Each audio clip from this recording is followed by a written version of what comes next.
এই শীতের সন্ধ্যাবেলায় বলেন তো গরম গরম মচমচে কোনো নাস্তা না হলে ভালো লাগে?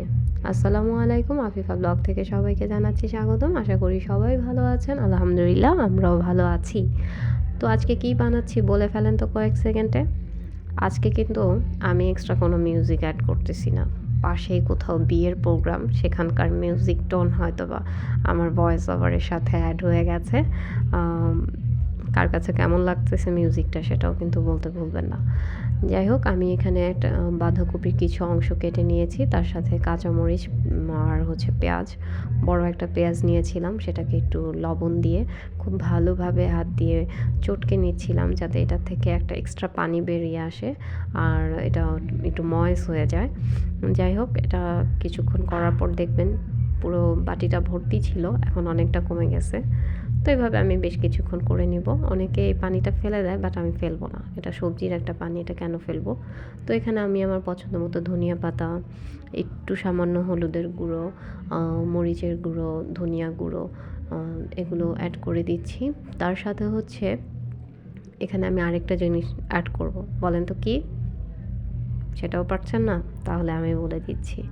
এটার সাথে আসলে আমি একটু সামান্য সয়া সস অ্যাড করব আর ম্যাজিক মশলা বা নুডলসের প্যাকেটে যে মশলাটা থাকে ওইটা একটু দিব। আসলে পাকোড়া বা চপের সাথে ওই টাইপের মশলা দিলে না আমার কাছে খুব ভালো লাগে। আরেকটা জিনিস সেটা যে কোনো পাকোড়া বা চপ যদি মচমচে খেতে চান সেটার সাথে কিন্তু অবশ্যই চালের গুঁড়ো দিতে হবে।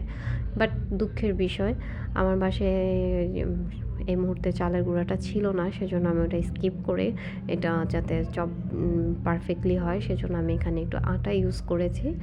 আর বা ব্রেড ক্রামও আপনারা চাইলে ইউজ করতে পারেন। যেহেতু দুইটার একটাই ছিল না আর শর্টকাট চেষ্টা করতেছিলাম তাড়াতাড়ি করার জন্য, সন্ধ্যাবেলায় মেয়েও খাবে। যেহেতু আমি বাহিরে আবার স্টুডেন্ট পড়াই, তো ওদেরকে পড়ানো শেষ করে এসে সন্ধ্যাবেলা একটা কিছু তৈরি করে দিলে মেয়ে অনেক খুশি হয়। তো তাড়াতাড়ি করার জন্য ওর যেহেতু ক্ষুধা লাগছিল, তো খুব তাড়াতাড়ি করতেছিলাম। এই জন্য হাতের কাছে যা ছিল তা দিয়েই করছি। বাট আলহামদুলিল্লাহ অনেক ভালো হয়েছে, সবাই খুব তৃপ্তি সহকারে খাইছে।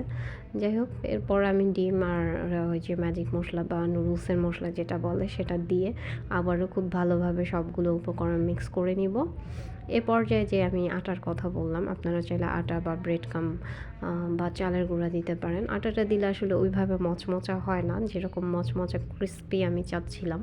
বাট তারপরও অনেকটা ভালো হয়েছে আলহামদুলিল্লাহ আল্লাহর কাছে, যে এত সুন্দর একটা নাস্তা আমরা সন্ধ্যাবেলায় সবাই ফ্যামিলির সবাই একসাথে বসে খেতে পেরেছি। আর আমাদের বাসায় আমার শ্বশুরের বাসায় আমরা সন্ধ্যার নাস্তা চা সবাই একসাথে বসে খেতে পছন্দ করি। বাহিরে কেউ থাকলে না আসলে ওইভাবে তেমন কিছু খাওয়া হয় না। সবাই যখন আসি তখন আমরা একসাথে চা নাস্তা করি। তো এই পর্যায়ে কিছুক্ষণ রেখে দিয়ে ম্যারিনেট করে তারপর আমি ওইদিকে চুলায় সেই ঐতিহ্যবাহী কড়াইতে আমি তেল দিয়ে দিলাম। জাতীয় কড়াইতে বলতে পারেন। আসলে এই কড়াইতে না ভাজাভাজি করতে খুব ভালো লাগে। খুব সহজে অল্প তেলে আসলে এটাতে হয়ে যায়। তো এইভাবে আমি আমার পছন্দ শেপ মতো করে দিচ্ছিলাম, একটু পাতলা করে দিচ্ছিলাম যাতে একটু মচমচা হয় আর খেতে অনেক ভালো হয়। খুব সুন্দরভাবে যাতে সবজিটা সিদ্ধ হয়ে যায়। আর মিডল আঁচে এটা করব। অয়েলটা খুব ভালো করে আগে গরম করে নিতে হবে। তারপর চুলার আঁচ মিডল করে তারপর কিন্তু চপটা দিতে হবে। না হয় কি হয়, ওই গরম তেলে ডিরেক্ট একটা দিলে খুব তাড়াতাড়ি ওটা কালার চলে আসে, বাট ভিতরে পারফেক্টলি হয় না। তো এটা খেয়াল করবেন যারা এরকম চপ বা পাকোড়া ভাজেন, তারা সাথে সাথে আসলে ওই গরম তেলের মধ্যে দিয়ে দিলে চুলার আঁচ বাড়ায় রেখে, তাহলে হয় কি টেস্টটা ভালোও হয় না।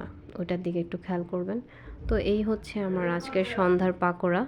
তো কার কাছে কেমন লাগলো, ভালো লাগলো অবশ্যই জানাবেন। আসসালামু আলাইকুম, আল্লাহ হাফেজ।